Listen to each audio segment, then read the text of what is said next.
നമ്മുടെ സൂര്യകുടുംബത്തിൽ ഒരു ഭീമനുണ്ട്.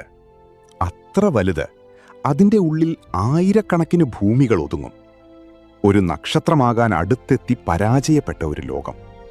വർഷങ്ങളായി നിർത്താതെ തുടരുന്ന കൊടുങ്കാറ്റുകൾ, മനുഷ്യർക്ക് സമീപിക്കാനാകാത്ത റേഡിയേഷൻ. ഇത് വെറുമൊരു ഗ്രഹമല്ല, ഇതൊരു കോസ്മിക് ജയന്റാണ്. അതാണ് ജൂപ്പിറ്റർ. ഇപ്പോൾ സമയം കളയാതെ ജൂപ്പിറ്ററിന്റെ രഹസ്യങ്ങൾ നോക്കാം. Number 1, the great red spot. ജൂപ്പിറ്ററിന്റെ ഉപരിതലത്തിൽ കാണുന്ന ഈ വലിയ ചുവന്ന പാടാണ് ഗ്രേറ്റ് റെഡ് സ്പോട്ട്. ഇതൊരു സാധാരണ പാടല്ല, ഭൂമിയേക്കാൾ വലുതായ ഒരു മഹാചുഴലിക്കാറ്റാണിത്. ഏകദേശം 300 വർഷത്തിലേറെയായി ഇത് നിർത്താതെ തുടരുകയാണ്.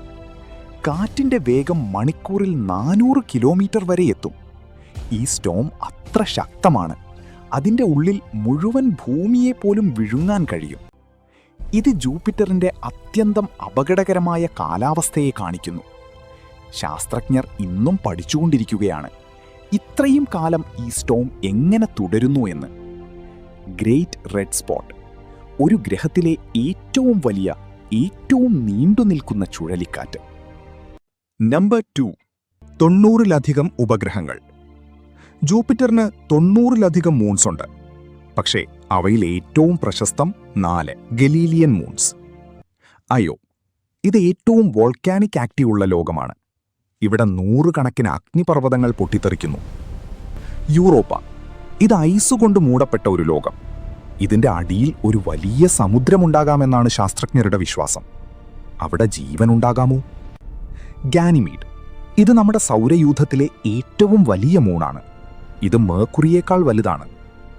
കാലിസ്റ്റോ, പഴക്കം കൂടിയ ക്രേറ്ററുകൾ നിറഞ്ഞ ഒരു ലോകം. ഈ 4 മൂൺസിനെയും 1610 കണ്ടെത്തിയത് ശാസ്ത്രജ്ഞനായ ഗലീലിയോയാണ്. ജൂപ്പിറ്ററിന്റെ മൂൺസ് നമ്മോട് പറയുന്നത് എന്താണ്? ഈ ബ്രഹ്മാണ്ഡത്തിൽ നാം ഒറ്റയ്ക്കല്ല എന്നൊരു സൂചന. Number 3, rotation speed. ജൂപ്പിറ്റർ വളരെ വേഗത്തിൽ സ്പിൻ ചെയ്യുന്ന ഒരു ഗ്രഹമാണ്.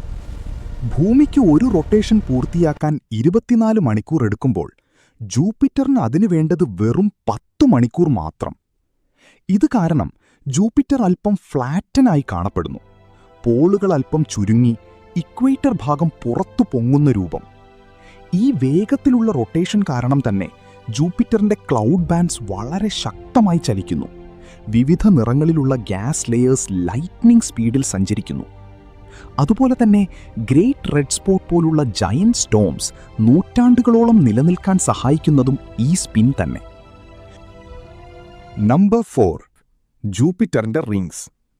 നമ്മൾ റിങ്സ് എന്ന് കേൾക്കുമ്പോൾ ആദ്യം ഓർമ്മ വരുന്നത് സാറ്റേൺ ആണ്. പക്ഷെ നിങ്ങൾക്കറിയാമോ, ജൂപ്പിറ്ററിനും റിങ്സ് ഉണ്ട്. അതെ, ജൂപ്പിറ്ററിന് ഒരു ഫെയിൻറ്റ് റിംഗ് സിസ്റ്റം ഉണ്ട്. പക്ഷെ അത് വളരെ മങ്ങിയതാണ്. അതുകൊണ്ട് നമ്മൾ കണ്ണുകൊണ്ട് കാണാൻ പറ്റില്ല. ഈ റിങ്സ് പ്രധാനമായും ഡസ്റ്റ് പാർട്ടിക്കിൾസ് കൊണ്ടാണ് നിർമ്മിച്ചിരിക്കുന്നത്. ജൂപ്പിറ്ററിന്റെ ചെറിയ മൂൺസിൽ നിന്ന് പുറത്തു വന്ന പാർട്ടിക്കിൾസാണ് ഇതിന് കാരണമെന്ന് ശാസ്ത്രജ്ഞർ പറയുന്നു. ജൂപ്പിറ്ററിന്റെ റിങ്സ് 4 പ്രധാന ഭാഗങ്ങളാണ്. ഒരു thin inner ring, ഹേലോ, ഗോസമർ rings.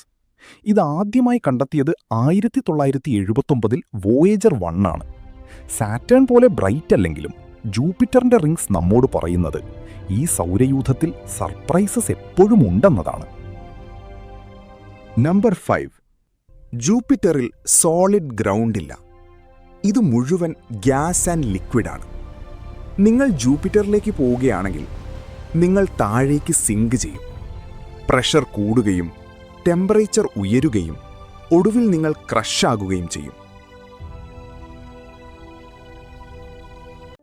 Jupiter ഒരു സാധാരണ ഗ്രഹമല്ല, ഒരു കോസ്മിക് ഗാർഡിയനാണ്. നമ്മുടെ സൂര്യകുടുംബത്തിലെ ഒരു രക്ഷകൻ. ഇനിയും ഇത്തരം സ്പേസ് രഹസ്യങ്ങൾ അറിയാൻ ലൈക്ക് ചെയ്യാനും സബ്സ്ക്രൈബ് ചെയ്യാനും മറക്കരുത്. നന്ദി.